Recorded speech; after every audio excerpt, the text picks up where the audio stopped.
When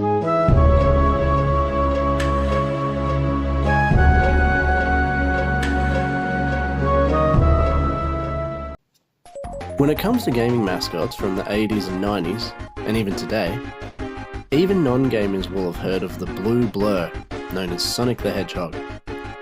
Created in 1991 and designed by Naoto Oshima, the Sonic games are notorious for their speedy gameplay and unique ring mechanics.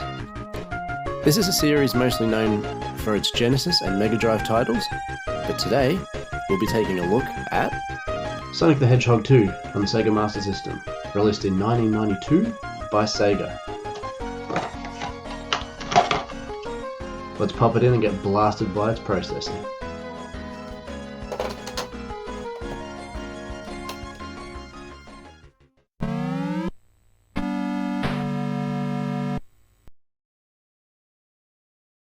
Sonic the Hedgehog 1 and 2 were first released on the Mega Drive and Genesis, and then ported a year later to the Master System, once Sega saw the runaway success that the series had become.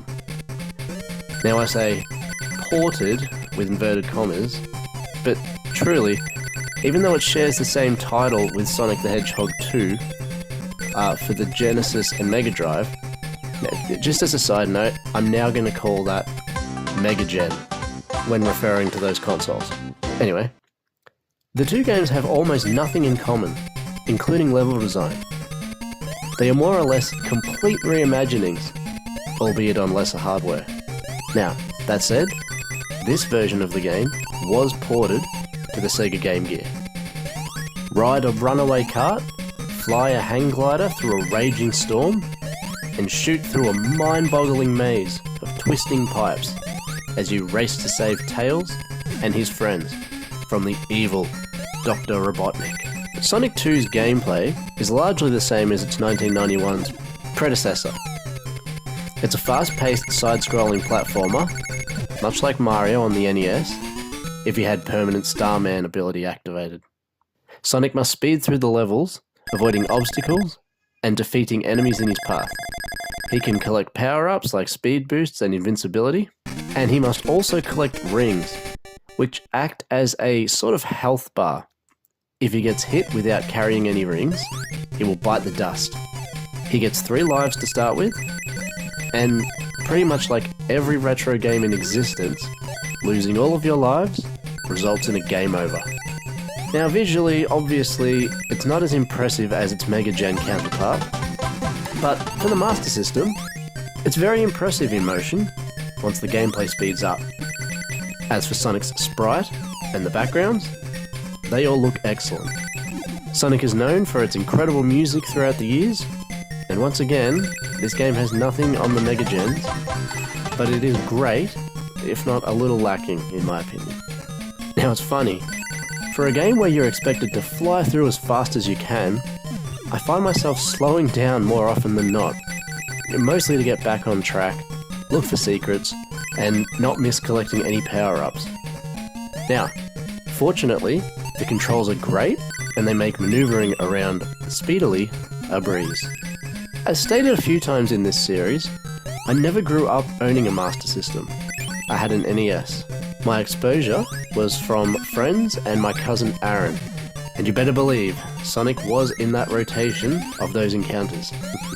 Possibly this entry, but I honestly wouldn't be able to remember now. What I do remember though, was the stark contrast of seeing Sonic blasting across the Master System versus the slow, calculated movements of the few NES games I owned. Needless to say, it did leave an impression, and even its distant cousin, Alex Kidd, felt like a very different game if you would play one after the other.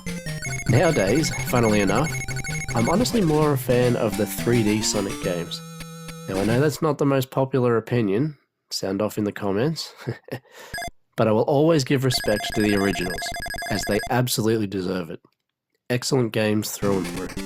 It should come as no surprise that copies of Sonic 2 are not rare by any means, and you can snatch a cart for around $25, and boxed can be had for about $45. Well, that was a blast.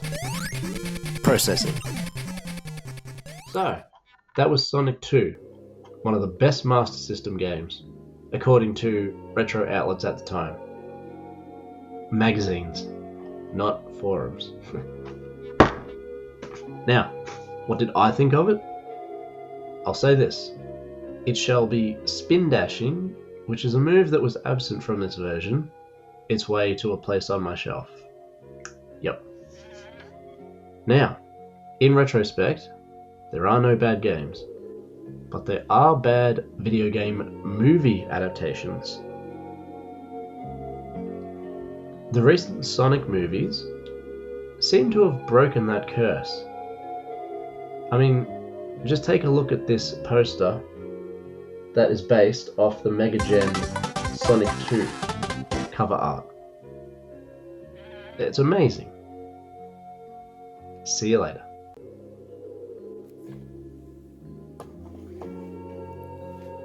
Whew, it's getting crowded in there.